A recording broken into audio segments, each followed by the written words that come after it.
অবাক কাণ্ড দুই প্রতিদ্বন্দ্বী চ্যানেল, যেন একে অপরের ফলোয়ার্স। রাত ৯টার পর থেকে স্টার জলসার মিলন হবে কতদিনে এবং চিরসখার আধ ঘন্টার বেশি সময় টেলিকাস্ট হয়। এবার সেই পথে হাঁটল জি বাংলা। কানাঘুষো শোনা যাচ্ছিল জি বাংলার আমাদের দাদামণি রাত ১১টায় চলে যাওয়ায় ১ ঘন্টা সম্প্রচার হবে জোয়ার ভাটা। জোয়ার ভাটার প্রাপ্ত নম্বরও ঊর্ধ্বমুখী, কিন্তু হিসেব বদলে গেল। এপ্রিল থেকেই আরম্ভ হবে নতুন দুটি মেগা, কমলা নিবাস এবং অন্নপূর্ণা লক্ষ্মীরা। কোন সময় এলে ভালো ফল করবে এবং চ্যানেল প্রতিদ্বন্দ্বী চ্যানেল থেকে স্লট কেড়ে নিতে পারবে, তাই নিয়ে চলছে হিসেব নিকেশ। রাত ৯টায় স্লট লিডার জলসা, প্রেমের গল্প গঙ্গা। কমলা নিবাস মধ্যবয়সী প্রেম এবং তাদের সংসারের ওঠানামার কাহিনী। যতই সুখ দুঃখ আসুক, স্বামী স্ত্রী দুজনে মিলে সন্তান প্রতিপালন করেছেন, সংসার সামলেছেন।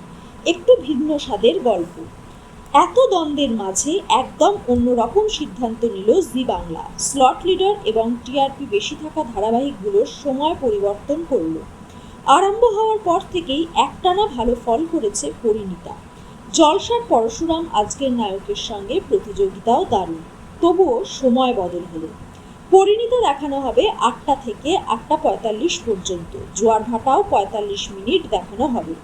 যতদিন না কমলা নিবাস এবং অন্নপূর্ণার লক্ষ্মীরা আসবে, ততদিন এভাবেই চলবে। অন্নপূর্ণার লক্ষ্মীরা নিয়েও দর্শকদের চাহিদা তুঙ্গে। এক লড়াকু মায়ের গল্প। এই সময় চ্যানেল কর্তৃপক্ষ কী সিদ্ধান্ত নেবে, পাখির চোখ সেই দিকে।